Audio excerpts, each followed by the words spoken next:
Hello, listeners. Mallory Wilsey here, Chief Producer of the Enrollify Network, and I want to take just a moment to tell you about another show on our podcast network designed specifically for higher ed marketing leaders. Confessions of a Higher Ed CMO, hosted by Jamie Hunt, Chief Marketing Officer at Old Dominion University, has become an industry favorite. The show is sort of like a conference in a podcast, offering a blend of professional wisdom, innovative ideas, and personal anecdotes. Whether you're a higher ed marketer, a faculty member curious about the behind the scenes of university branding, or just someone with an interest in the intersection of education and marketing, the podcast is your gateway to the lesser known narratives of higher education. You can subscribe to the show by visiting podcast.enrollify.org or just search Confessions of a Higher Ed CMO wherever you get your podcasts.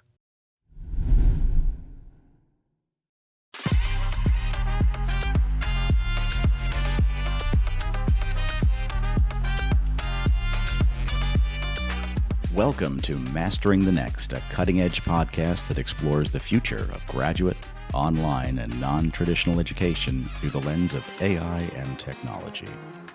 I'm your host, Dr. Ray Lutsky, Vice President of Strategic Partnerships at Element 451. Join me every 2 weeks for discussions with some of the thought leaders shaping the future of graduate enrollment management through technology. Mastering the Next is a part of the Enrollify Network, a robust collection of podcasts designed to help higher education professionals like you grow. Explore our other shows at enrollify.org or check out some of my personal favorites linked in the show notes below.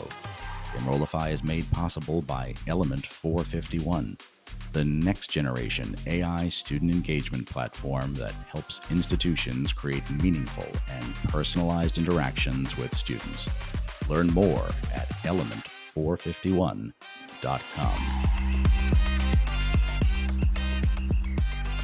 Welcome back to Mastering the Next. In this episode, we're diving into the revolutionary world of the Minerva Project, a beacon of innovation in graduate education. For context, the Minerva Project is an innovative global educational initiative that combines online and experiential learning aimed at providing rigorous university education for the 21st century. Joining us is none other than founder and CEO Ben Nelson, here to share his insights on reshaping the future of learning through technology. It's great to have you here, Ben. Thanks for joining us. Pleasure. Thanks for having me. So, Ben, Minerva has been revolutionary in its approach to higher education. I'm curious, what's next for Minerva in the realm of graduate education? How do you see your role and impact evolving in the years to come?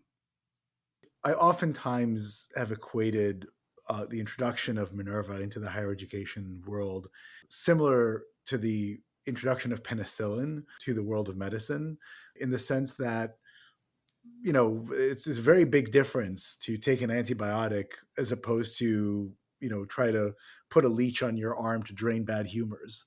At the same time, penicillin is version one, and it's pretty brute force, right? And it's not necessarily the right antibiotic for the given ailment. And so, as we think about what's next, it really is, how do we keep pushing the envelope and pushing forward more and more and more on rethinking not just the approach that we have to education, but how do we get greater and greater fidelity into it? And a big factor related to that involves the quantum of data. The Minerva approach, one of the reasons why it is so revolutionary is that it reshapes the centeredness of education away from a binary, do you know, not know, or even a linear, do you know it kind of well, very well, to this idea of dimensionality of application of what you know. So now that you've picked up some information, how can you use it? And how broadly can you deploy it? That actually is the point of education.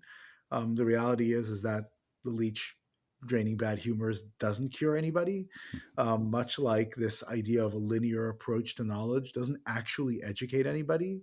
And so when you understand that education is actually dimensional in nature, that you can acquire a piece of information, but it can be completely useless because you don't know how to deploy it, and that it's the ability to train the learner in the ways of deployment. And for that, you need data, because every bit of knowledge needs to be trained in such a way that somebody can transfer it into new contexts. And so when you realize that process and everything that's involved in it, and the pedagogical and curricular and assessment interventions that are necessary, you also then realize that building the infrastructure for enabling that is significant. And that infrastructure is not just a technology infrastructure, it's a philosophy, it's an operational infrastructure, it's actually the way in which academic programs are delivered. And so constantly iterating and improving and launching new ways of engaging learners and teaching them in comprehensive ways is what we're focused on, and in what's next. That's great. And that dimensionality is really, I think, a hallmark. And Minerva has a unique global classroom model. And bridging from your last answer, what technological advancements do you foresee enhancing this model, especially for graduate students who might be working professionals, for example? Yeah, I think there are a number, especially ones that are relevant for working individuals, very much so in graduate and professional learning. One of the stated platitudes that are there in every academic program, certainly in graduate education, is like, oh, it's work relevant, and we integrate, work with learning, and blah blah blah blah blah. And the reality is that's much like most claims in higher education, just a lie. Um, educational institutions are, for whatever reason, very comfortable lying. Learners are very comfortable with by really they don't believe the lies. They just say, oh well, they don't really mean it, but we don't really care, and they move on, because the majoritarian approach to integrating, quote unquote, work and learning has nothing to do with integration. It is, you're working and you're learning. And maybe you're, doing a project that you're submitting to the university that is somewhat related to your job.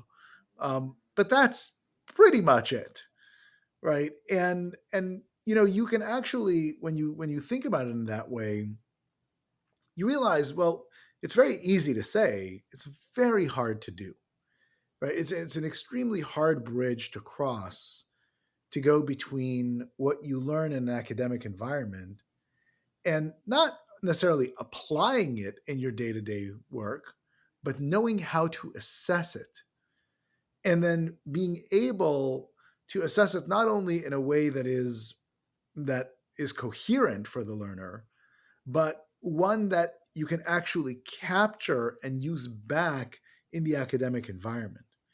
And there are a number of techniques that we've been developing over the years that are associated with integrating, truly integrating what it is that you learn in a classroom environment with real world applications.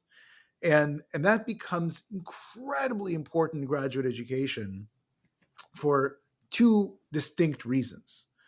Reason number one is that in graduate education, you simply do not have the time that you have in undergraduate or even high school education, right? And it would not be an aberrant thing to go and say to a student in an undergraduate degree, hey, we're going to take a quarter of your undergraduate degree, we're going to take a full year, and we're going to devote it just to fundamentals.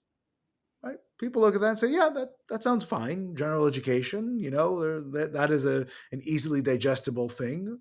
It's not aberrant to think about high school and say, "You know what? We're going to devote all of high school to fundamentals, right? Or half of it, or three quarters of it." People say, yeah, I mean, I can believe that. 2, 3, 4 years of fundamental education, stuff that you're going to build off of. Absolutely. Right. Go to a graduate program and you say, oh, yeah, by the way, since you didn't actually get fundamentals in high school or in college, we're going to shove them in here. You say, well, where am I going to do it? Right? Where is the room in the program?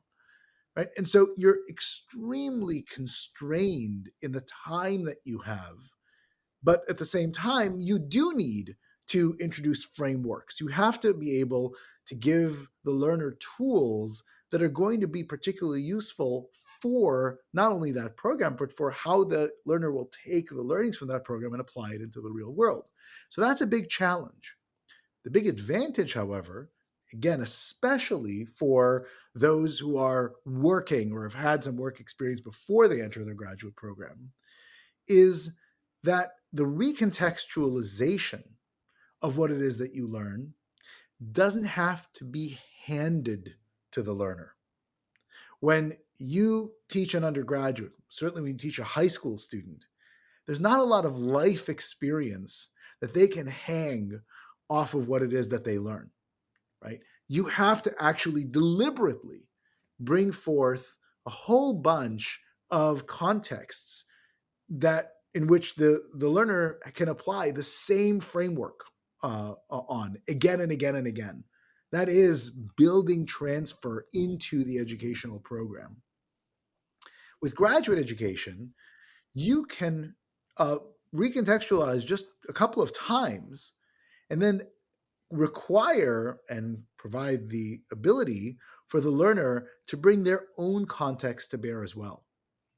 And so you get elements of transfer for free in graduate education. And that's an incredibly powerful tool. So you have to both navigate the fact that the graduate program doesn't have as much room, and you have to actually deliberately leverage both the learner's past and current experience. And so planning out how it is that the academic program weaves itself through the non-academic portion of the learner's life becomes that much more paramount. And that means both a curricular design, but also thinking about the learner's experience outside of the formal academic environment. I'm just curious, you partner with a lot of institutions. Are there any current or upcoming partnerships or collaborations that Minerva is excited about, and particularly in enhancing graduate programs in the way you just described? Yeah, absolutely. We actually were involved in setting up a brand new university in Mexico called the Universidad de la Libertad, the University of Liberty. And it started with an undergraduate program, but a very innovative one where there were full time undergraduates learning alongside professionals. And it was a very, very interesting combination. Libertad will soon be launching programs that are strictly focused on professional learners. And it is an ability to reimagine what it looks like to engage professional learners, not in full degree programs. This is not yet at the master's comprehensive level, but it will be able to be stacked up with time to a degree. And the idea of coming into a learning environment, they've built an extraordinary building which houses the university, but but all of the students, both the undergraduates and the professional learners, don't live on campus. They use the building as a learning hub, but then that ability to learn, to collaborate, to interact using kind of Minerva style frameworks in various types of approaches to me is very, very exciting. I'm particularly excited about the work on the professional learning side that we're doing with Libertad, and we're engaging with a number of other institutions. So, for example, here in the United States, we're working with Bentley University to reimagine executive education and to rethink through what that looks like to engage executive learners in again, non-degree but graduate level programs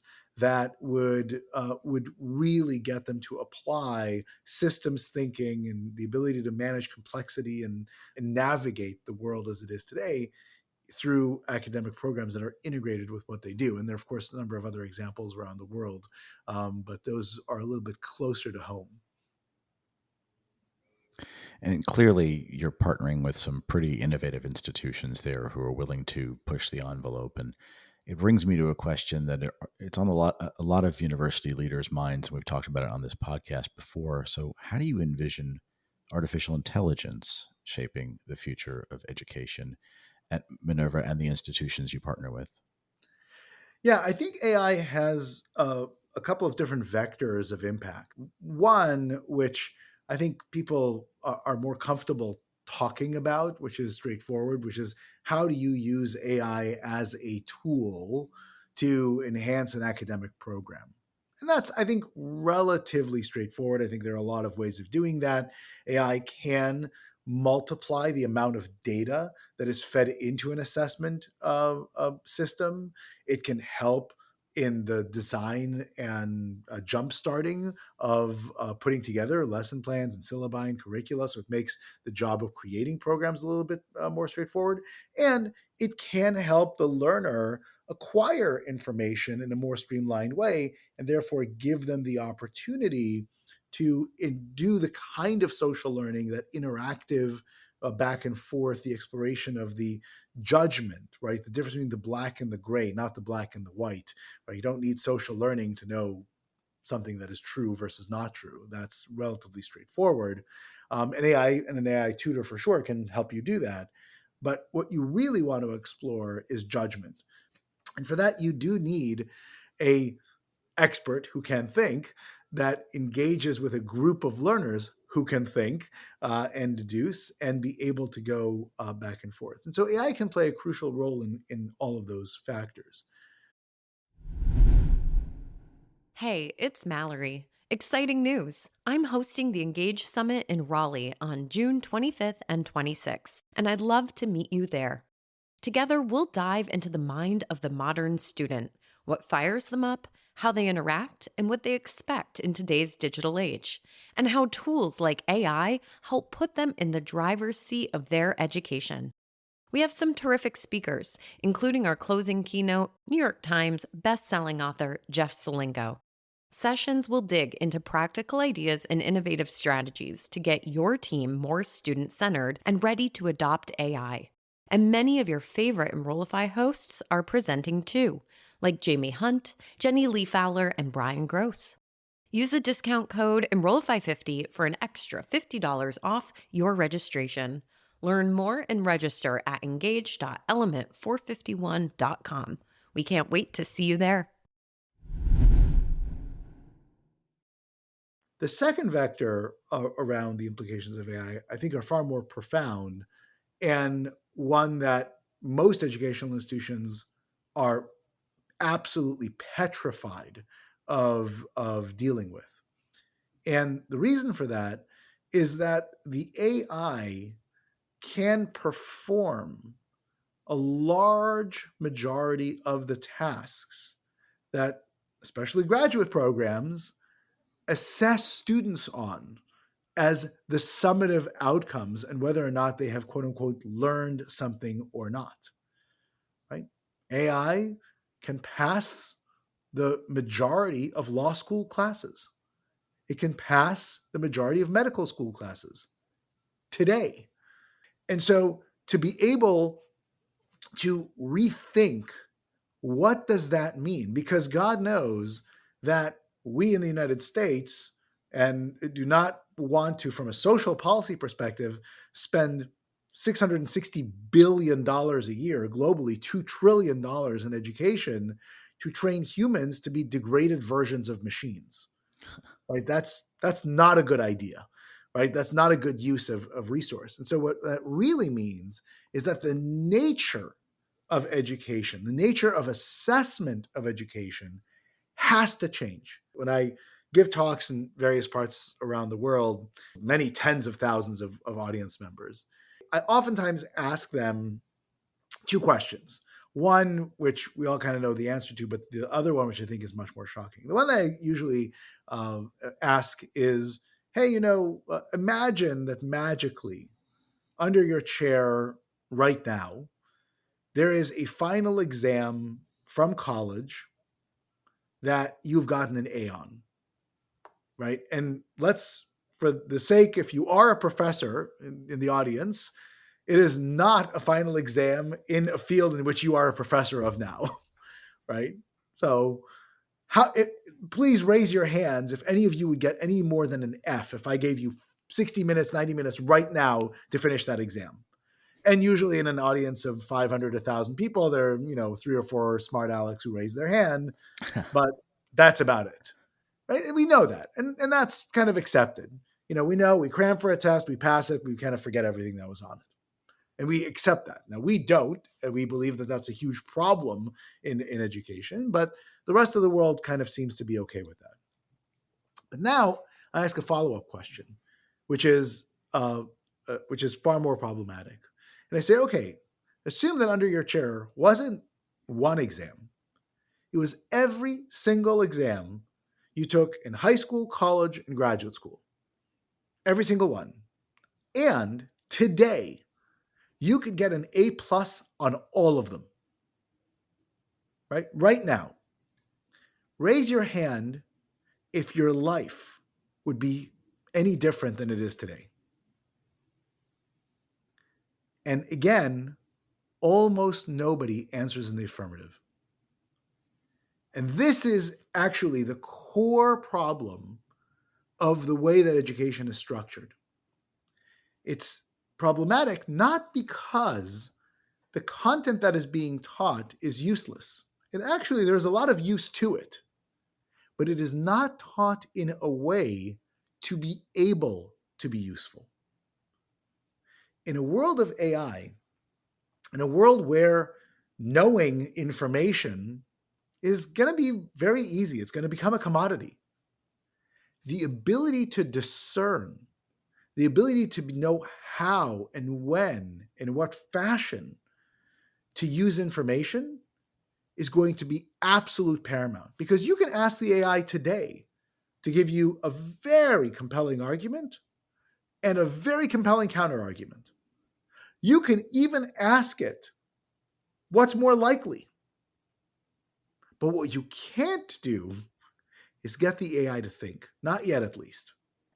And that makes sense to me, the idea that there is this shift happening based on the technology and what it means. And it kind of globally, kind of at 30,000 feet, moving back, Minerva has always been at the forefront of education technology, and things have changed a lot with the introduction of new technologies. So I'm curious about your perspective on the evolution of digital learning tools in general and platforms that are used in higher education. What do you see with your crystal ball about the evolution of these tools as they move forward? I've often described, what would happen if the education technology field was asked 15 years ago to develop ride sharing. The ed tech approach to ride sharing would be to launch an app on your iPhone that would turn on the flashlight so you could hail a cab more easily. And that is unfortunately the approach of almost all of ed tech, right? We are engaged in a process that we know is not effective for the learner. Let's deploy technology to bring that same approach to more people. Let's go and bring that approach to lower standards, right? Let's make sure that anybody who starts an academic program will be able to finish it. Do they know anything? Who cares? But, let's just get them through the certification. And by the way, the higher up you go, the less fidelity you have, right? And that's really the saddest part. In fact, it's so bad that when you look at professional learning, past graduate learning, when you look at most professional learning programs, they wind up being counterproductive. For example, look at diversity training, look at sexual harassment training, stuff that is mandated, right, for most organizations. There have been countless studies that show that the way these programs are currently implemented is counterproductive, meaning sexual harassment goes up after sexual harassment training is implemented, not just by reporting, by actual incident rates, right? Diversity in organization goes down after diversity training, right? So they're literally at cross purposes, but that is because our approach to education is not actually educational. And that is the fundamental problem of these approaches. They get more and more obvious the more you go, but also, frankly, the standards are lower. Why? Because the further up you go, the more you have these claims that the learner somehow magically doesn't have the time, right? I mean, I love this argument where, in professional learning and a lot in master's programs as well, the providers say, oh, an undergraduate like that, you can do with an undergraduate whatever you want. But boy, when it comes to a graduate student or when it comes to a working professional, they can't possibly make it to a class at a certain time. I mean, that's far beyond their capacity. They're so busy. They don't, they have lives, they have this, they have that. So, so all you need to do is you got to present them a screen and you got to give them a bunch of multiple choice. Next, click, click, click. Is it A? Nope. B? Nope. C? Nope. D? Yes. Move on. Right. And we call that learning. Right. But the funny thing is, what is it that those individuals are busy doing all day long? Meeting. Right? They're in meetings all day long. They have run their life through a calendar, right? They have particular shifts or they have particular things that they have to go to, and they make those meetings no problem. Why is it that when it comes down to their learning, they all of a sudden magically have no time? It's because those programs add no value outside of the certificate itself. They don't educate. And so if I am being told as a working professional, hey, I've got a great idea, carve out hour after hour after hour, right? And those hours themselves are going to be completely useless to you. But at the end, you get a piece of paper that may give you a raise or may, check a box and things like that. You say, great. I'm going to do as little as possible in that wasted time so that I can get that final output that actually has benefit to me. Right? Whereas if instead you were to say, hey, give me 3 hours a week, give me, 6 hours a week. And in those hours, I'm going to make you vastly more productive. I'm going to teach you the kinds of things you must know and be able to use in order to change your career or be successful at something that you're going to do later. It is remarkable to see how people make time for it. And the real goal of a good education technology is to do the opposite. It is to say, here is the current offering. It is not imbued with technology. It is not enabled with data. What is possible if it were? What could we accomplish if there was a built to purpose technology? And then how do we best engage the learner in that process? Very few education technologies are built that way. And that's really a great place to ask this final question in the time we have left. So, based on your experience with Minerva and all of that, what advice would you give to educators who are looking to create innovative teaching methods in their curriculum that are integrating that kind of technology to create an experience of value? What advice would you give them? The number one advice I would give is understand what it is that you would like to see in the ideal and work backwards to figure out what is necessary to get there. And that may mean deploying a different kind of technology. It may mean creating a different kind of educational program. It may mean working in ways in which you haven't thought of working before, but always driven by the goals and outcomes at the end.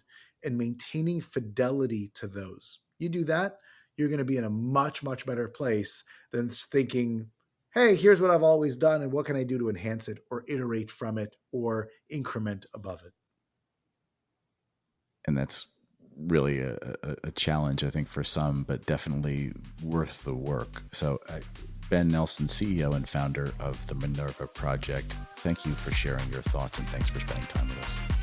Pleasure. Thanks for having me.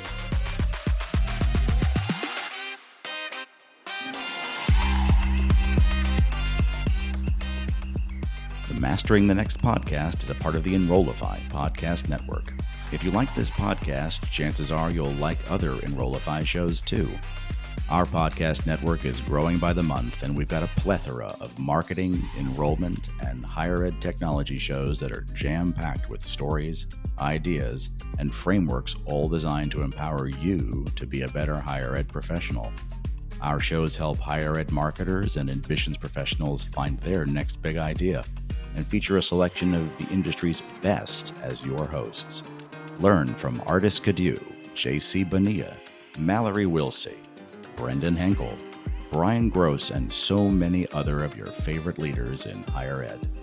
Enrollify is made possible by Element 451, the next generation AI student engagement platform helping institutions create meaningful and personalized interactions with students. Learn more at element451.com.